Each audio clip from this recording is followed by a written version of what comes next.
দর্শক, চারিদিকে দুর্নীতি, লুটপাট, খুন, ধর্ষণ, এই সব কিছুকে ছাপিয়ে সবার মাঝে আজ কথা একটাই, চারিদিকে শুধু উন্নয়ন আর উন্নয়ন। কিন্তু এই উন্নয়ন কি দেশের জন্য হচ্ছে নাকি বিশেষ একটি জনগোষ্ঠীর পকেট ভরবার জন্য হচ্ছে? এই দেশের কিছু মানুষের সকালের খাবারের জন্য অপেক্ষা করতে হয় সকাল থেকে দুপুর। কিছু মানুষের জন্য এই দেশটাই সুইজারল্যান্ড কিংবা সিঙ্গাপুর। এদেশের কিছু মানুষ তো আছে বেশ, কিন্তু কিছু মানুষের অত্যাচার, নির্যাতনে তাদের জীবন শেষ। সব কিছু মিলিয়ে শিক্ষা, চিকিৎসা, রাজনীতি, অর্থনীতি, স্বাধীনতা কিংবা সার্বভৌমত্ব সব কিছু হারিয়েছে আমার প্রিয় বাংলাদেশ। দর্শক, বেসম্ভব রকমের এক উন্নয়নের রোল মডেলের বাংলাদেশের গল্প শোনাতে আজ আপনাদের সাথে আছি আমি, ইলিয়াস হোসাইন। দর্শক, একেবারে শুরুতেই 15 মিনিটসের আজকে বাংলাদেশের যে বিশেষ কায়দায় উন্নয়ন হচ্ছে সেটার কিছু চিত্র দেখে অনুষ্ঠান শুরু করা যাক। প্রথমেই একটু জেনে নিই উন্নয়নটা আসলে কি। অনেকটা গণতন্ত্রের সংজ্ঞার মতোই জনগণের টাকায় জনগণকে দিয়ে জনগণের জন্য কাজ করার নামই উন্নয়ন। সরকারের কাজ হলো উন্নয়নমূলক কাজগুলোর তদারকি করা। এটা করুণা নয়, তাদের দায়িত্ব। অতএব উন্নয়ন নিয়ে সরকারের এত বেশি বাহাদুরির কিছু নাই। কারো বাবার টাকায় উন্নয়ন হয় না।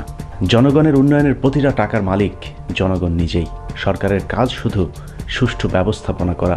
এবার দেখা যাক ব্যবস্থাপনার অবস্থাটা কি। বাঙালিকে পদ্মা সেতু নামক যে মূলা ঝুলিয়ে রাখা হয়েছে দীর্ঘদিন ধরেই, সেটা দিয়েই শুরু করা যাক। 1996 সালে আওয়ামী লীগ সরকার ক্ষমতায় আসার পর 2001 সালের নির্বাচনের ঠিক আগেই প্রথম ঝুলানো হয়েছিল পদ্মার মূলা।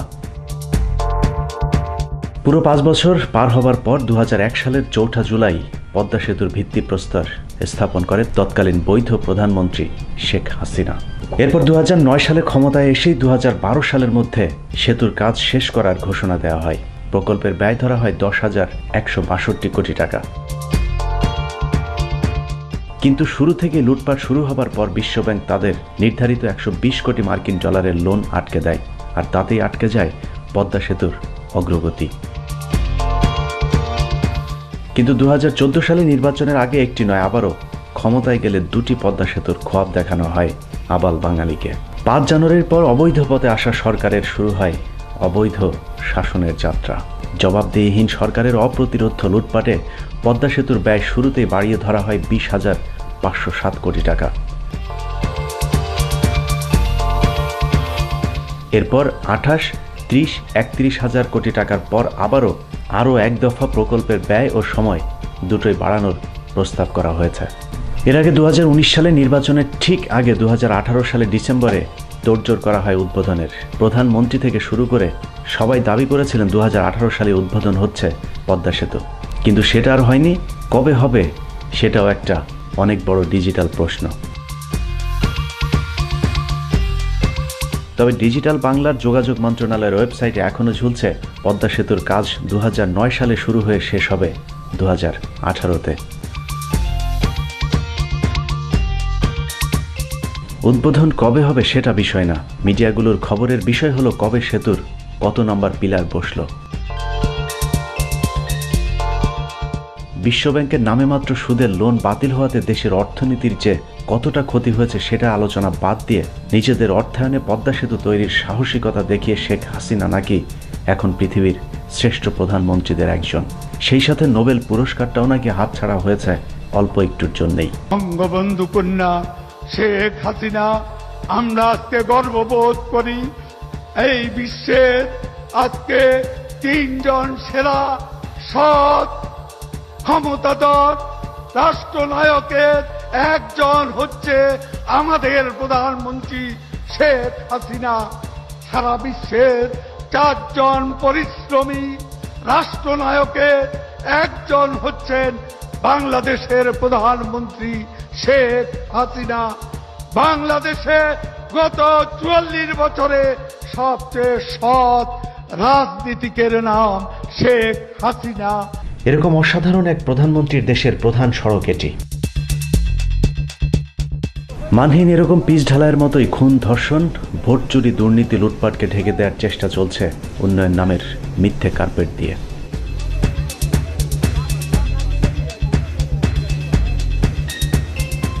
গভীর সমুদ্রের মতো পানির মধ্যে কার্পেট বিছিয়ে দেওয়া হচ্ছে। পরে কি হবে সেটা পরে দেখা যাবে, আগে যেন তেনভাবে কাজ সেরে পেমেন্টের টাকাটা হাতে নেওয়া যাক।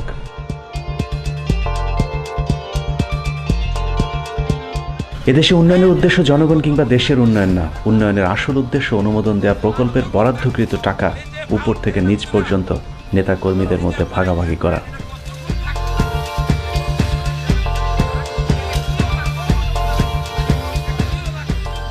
আমি কোনো কন্ট্রাক্টরকে এখানে বসতেও দিই না, আমার সঙ্গে কোনো কন্ট্রাক্টরের বৈঠক হয়। কথায় আছে চোরের মায়ের বড় গলা, বাস্তবেও তা ঘটেছে নাটোরের বাগাতিপাড়ায়।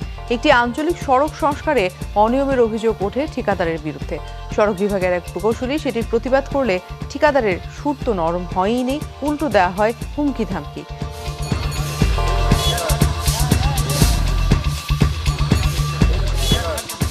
ভাগের টাকা আগে পেতে একই প্রকল্পে বরাদ্দ দেওয়া হয়েছে কয়েকবার। মন্ত্রী এমপি ঘুরে শেষ পর্যন্ত যেটুকু এসে পৌঁছায় সেটুকুতেও যা হবার তাই হচ্ছে।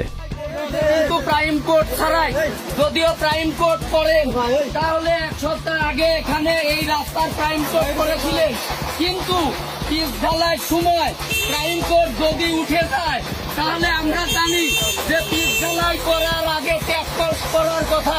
আমার দামি পোশাক এগুলো কিন্তু আমার কেনা, এটা আমি পাই। হয়তো আমাকে অনেকে ভালোবাসে, আমার অনেক কর্মী আছে, তারা বিদেশে আছে, আসার সময় আমার জন্য একটা স্যুট নিয়ে আসে। তারপরে এই তো গতকাল সিঙ্গাপুর থেকে একজন 3টা কোটি ওখান থেকে মানিয়ে নিয়ে আসছে। কোথাও সেতু আছে রাস্তা নাই, কোথাও সেতুর নিচে খুঁটি নেই, কোথাও বা সেতু রাস্তা দুটোই আছে খুঁটির ভেতর রড নাই। শক্তিশালী নৌকার ধাক্কায় দুর্বল ব্রিজের আত্মহননের চিত্র আমরা দেখেছি ডিজিটাল এই বাংলাদেশে। রোল মডেলের দেশে ব্যতিক্রমধর্মী আধুনিক ব্রিজও আছে, যে ব্রিজে উঠতে মই বাইতে হয়। শিহরিত হবার মতো উন্নয়নের এমন বাজারে অনেক স্থাপনা আছে যা উদ্বোধনের আগেই ভেঙে পড়েছে। লুটপাটে তাড়াহুড়া করতে গিয়ে সরকারের ঢাকা শহরে যতগুলো ফ্লাইওভার তৈরি করেছে তার প্রতিটিতেই রয়েছে মারাত্মক ভুল, কোনোটি ইচ্ছাকৃত আবার কোনোটি অনিচ্ছায়।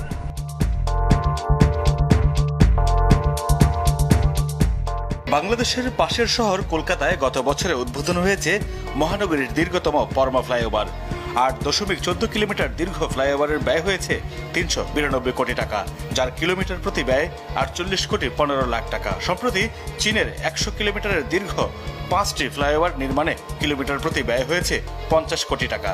মালয়েশিয়ায় 10.5 কিলোমিটারের দীর্ঘ 5টি ফ্লাইওভার নির্মাণে কিলোমিটার প্রতি ব্যয় 57 কোটি 71 লাখ টাকা। অথচ 2108 কোটি টাকা ব্যয়ে নির্মিত হানিফ ফ্লাইওভারের কিলোমিটার প্রতি নির্মাণ ব্যয় হয়েছে 180 কোটি টাকা।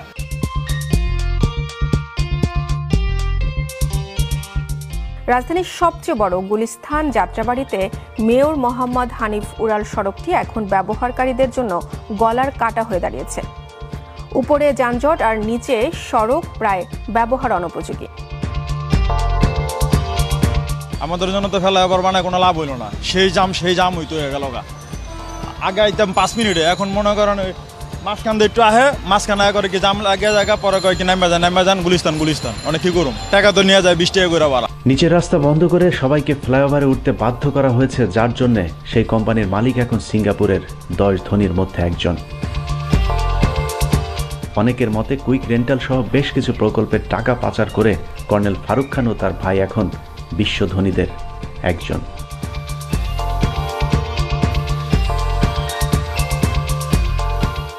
জনগণের টাকা আত্মসাৎ করে এরকম ধনীর সংখ্যা দেশে অনেক।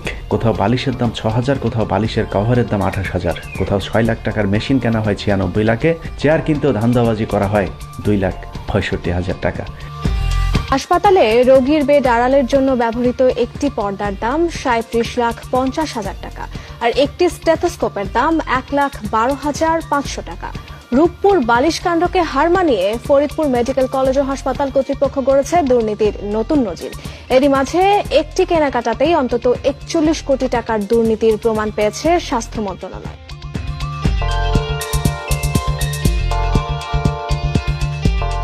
স্বাস্থ্য খাতের এই লুটপাটের টাকায় সাবেক মন্ত্রী নাসিম এখন নিউ ইয়র্ক শহরের সবচেয়ে ধনীদের একজন। অনুসন্ধানে দেখা গেছে কেবল জ্যামাইকার আফতাব স্কাইভিউতে কয়েক মিলিয়ন ডলারের 16টি অ্যাপার্টমেন্টই নয়, বরং নিউ ইয়র্কে আরও অসংখ্য ভবন ও অ্যাপার্টমেন্টের মালিক হচ্ছেন নাসিম পুত্র তমাল, যার মধ্যে জ্যামাইকা অঞ্চলের 148 স্ট্রিট বিটুইন 89th অ্যাভিনিউর উপর নির্মাণাধীন এই ভবনটি গড়ে উঠেছে স্বাস্থ্যমন্ত্রী পুত্রের বিনিয়োগে। দর্শক, আমরা এখন দাঁড়িয়ে আছি, এই যে একটা ভবন নির্মাণ কাজ চলছে, এটা মাল্টি স্টোরের একটা বিল্ডিং এবং আমরা দেখেছি এটা প্রায় 7টা তলা বিশিষ্ট এই ভবনে 28টির মতো অ্যাপার্টমেন্ট তৈরির কাজ চলছে এবং এই নকশায় তাই প্রমাণ করে। নিউ ইয়র্ক সিটি হাউজিংয়ের পাবলিক রেকর্ডে দেখা যায় পার্থেনন এলএলসি নামক প্রতিষ্ঠানটির অধীনে 2016 সালের 24 মে এই ভবন নির্মাণের অনুমোদন নেওয়া হয়, যার অন্যতম স্বাক্ষরদাতা হলেন তমাল মানসুর। এত বড় একটি ভবন গড়ার পেছনে ক্রয়কৃত জমিতে $19,35,000 পুরো ক্যাশ বিনিয়োগ করা হয়েছে। সিটির রেকর্ডে এই ভবনের বিপরীতে কোনো মর্গেজ কিংবা ব্যাংক লোন নেই, ফলে প্রশ্ন উঠেছে বিপুল পরিমাণে অর্থের উৎস নিয়ে। এখানেই শেষ নয়, এই আওয়ামী জাহিলিয়াতের যুগে কোরআন শরীফ ছাপানোর নাম করেও আওয়ামী আলেম ছেড়ে দিয়েছেন 17 কোটি টাকা। দর্শক, কি বেসম্ভব রকমের উন্নয়ন, তাই না? একটা জেলায় যখন কোনো একটা প্রকল্প বরাদ্দ যায় তখন একটি রাস্তা, একটি ব্রিজ, একটি কালভার্ট, স্কুল, কলেজ যাই যাক, সেটার জন্য আপনি যতটা না উপকৃত হন তার চাইতে বেশি উপকৃত হন সেখানকার যে জনপ্রতিনিধি আছেন তিনি। যে কারণে তিনি সব সময় চান তার এলাকায় যত বেশি পারা যায় প্রকল্প বরাদ্দ নিয়ে আসতে। কিন্তু কত বেশি প্রকল্প হলো, কত বেশি উন্নয়ন হলো, সেটা একটা দেশের উন্নয়নের মাপকাঠি না। সেই উন্নয়ন, সেই প্রকল্প কতটা জবাবদিহিতামূলক ছিল, কতটা স্বচ্ছ ছিল, সেটাই হচ্ছে মূল দেখার বিষয়। পদ্মা সেতু প্রকল্পের কথা আপনাদের নিশ্চয়ই মনে আছে। 12,000 কোটি টাকার প্রকল্প এখন অর্ধশত হাজার কোটি টাকায়।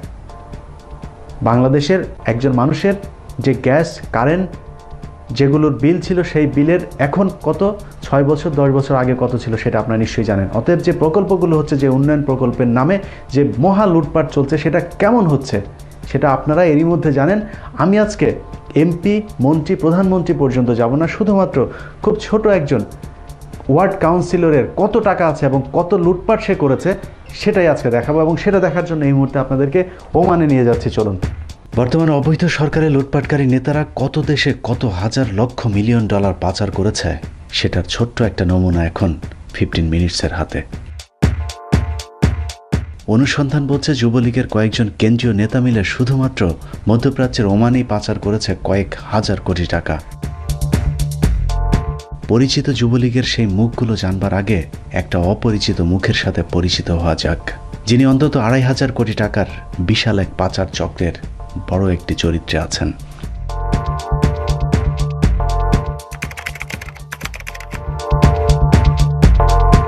হাফেজ মোহাম্মদ ইসমাইল, গ্রামের বাড়ি গাজীপুরের কাপাসিয়া। অতি দরিদ্র পরিবারের খেটে খাওয়া যুবক ইসমাইল এক সময়ের চরমনাই পীর সাহেবের ভক্ত আশেকান থেকে যুবদল হয়ে তারপর সবশেষ এখন ওমান যুবলীগের বিরাট বড় এক নেতা। হাইব্রিড এই নেতার জাতাকলে পিষ্ট ওমানের ত্যাগী আওয়ামী নেতাকর্মীরাও, কারণ ইসমাইলের পেছনে আছে সাবেক কেন্দ্রীয় এক নেতার আশীর্বাদ। অথচ এই তো বছর 3 আগেও হাফেজ ইসমাইল ছিলেন নির্মাণ শ্রমিক। টানাটানির সংসারে অর্থাভাবে ইসমাইলের মা প্রায় 25 বছর ওমানিদের বাসায় গৃহকর্মীর কাজ করেছেন। রাতারাতি শ্রমিক থেকে ইসমাইল এখন ওমানে অর্ধশত কোম্পানির মালিক।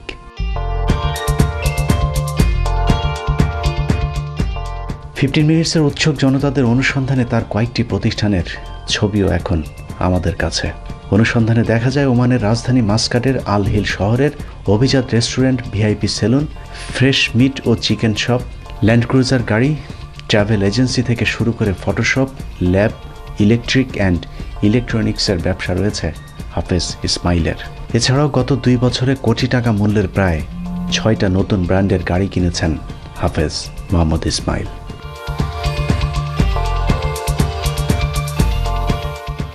সিনেমার গল্পের মতো বদলে যাওয়া ইসমাইলের দিন বদলের গল্পের আসল রহস্য জানতে আবারও যেতে হবে সেই উৎসুক জনতার কাছে।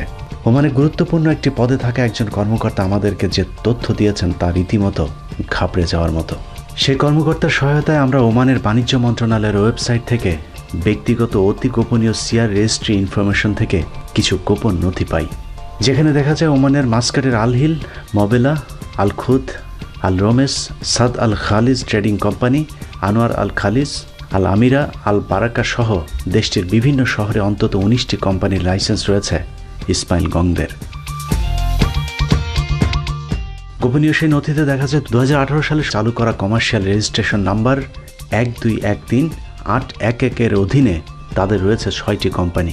2018 সালে শুরু করা কমার্শিয়াল রেজিস্ট্রেশন নাম্বার 1320854 এর অধীনে রয়েছে আরও 3টি কোম্পানি। CR 1330922 নম্বরের অধীনে কোম্পানি রয়েছে আরও 6টি।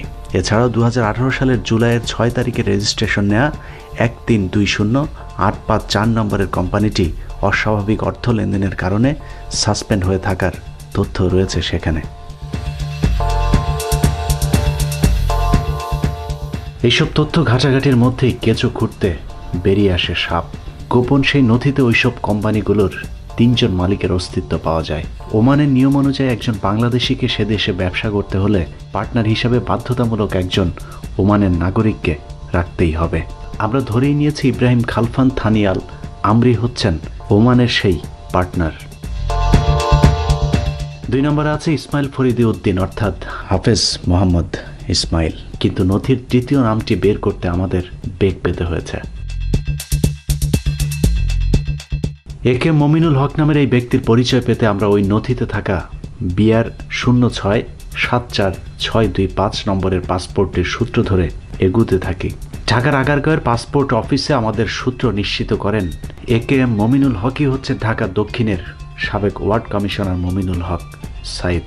এরপর আমরা মমিনুল হক সাইদের সাথে হাফেজ ইসমাইলের যোগসূত্র খুঁজতে থাকি। অনুসন্ধানে বেরিয়ে আসে 2018 সালের মার্চ মাসে বাংলাদেশ থেকে এশিয়া গেমস খেলতে জাতীয় হকি দল ওমানে যায়। সরকারি সেই সফর সঙ্গে ছিলেন AKM মমিনুল হক সাইদ। ওমানে গিয়ে ইসমাইলের ভাড়ায় চালিত গাড়ির যাত্রী হবার সুবাদেই তাদের প্রথম সাক্ষাৎ ঘটে। সাইদ ওমানে কয়েক হাজার কোটি টাকা বিনিয়োগের আগ্রহ দেখালে হাফেজ ইসমাইল তাকে বিভিন্ন পরামর্শ দেয়। এরপর থেকে ওমানে মমিনুল হকের প্রায়ই যাওয়া আসা শুরু হয়। মাস তিনেকের মধ্যেই ঝড়ের বেগে একের পর এক কোম্পানি খুলতে থাকেন হাফেজ ইসমাইল, যা আশপাশে থাকা প্রবাসী বাঙালিদের বিস্মিত করে তোলে। এসব কোম্পানিগুলোতে যে পরিমাণ বিনিয়োগের প্রমাণ নথিতে রয়েছে তার যোগফল প্রায় 2500 কোটি টাকা। তবে ওমানে বসবাসরত ব্যবসায়ীদের মতে এর বাইরেও মাস্কাট এয়ারপোর্টের ঠিক পেছনে আরব সাগরে কৃত্রিমভাবে তৈরি ওমানের সবচেয়ে ব্যয়বহুল শহর দ্য ওয়েব সিটিতে মমিনুল হক সাইদ, ইসমাইল চৌধুরী সম্রাট সহ যুবলীগের আরও একজন সর্বোচ্চ নেতার নিজস্ব বাড়ি রয়েছে।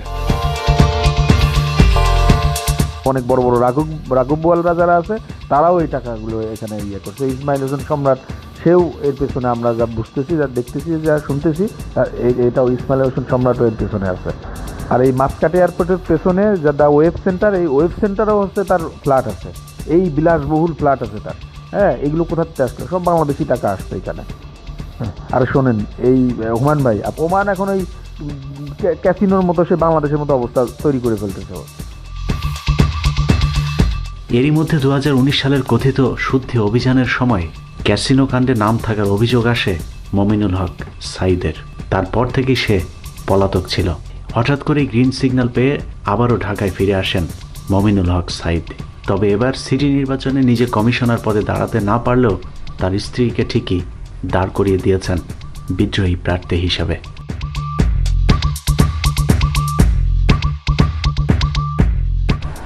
দর্শক, এরা যা দেখলেন একজন সামান্য ওয়ার্ড কাউন্সিলরের জীবনের গল্প। একজন ওয়ার্ড কাউন্সিলর যদি এত টাকার মালিক হয়ে থাকে, তাহলে তার উপরে সিটি মেয়র, এমপি, মন্ত্রী কিংবা তার উপরে যারা আছেন সকিনা, মর্জিনা, রেহানা, যেই থাকুক, তারা কত টাকা লুটপাট করেছে শুধু একটু অনুমান করলেই বুঝতে পারবেন। যে কারণে আমি যেটা বলতে চাই, ছন্দের সাথে ছন্দ মিলিয়ে কথা বললেই দীর্ঘদিন ধরে সমাজ রাজনীতির যে ছন্দ পতন ঘটেছে সেটা বন্ধ করা যাবে না। যে কারণে প্রতিবাদ করতে হবে এখন মানে ঠিক এখনই। উন্নয়নের নামে আর একটি টাকাও লুটপাট নয়। দিনের ভোট দিনেই হতে হবে, রাতের ভোটে আর রাজা নয়। ভুলে গেলে আপনারা চরম ভুল করবেন। এই দেশটা স্বাধীন হয়েছিল গণতন্ত্রের জন্য, রাজতন্ত্রের মোড়ক দিয়ে পেঁচানো আধা গণতন্ত্রের জন্য নয়। আল্লাহ হাফেজ।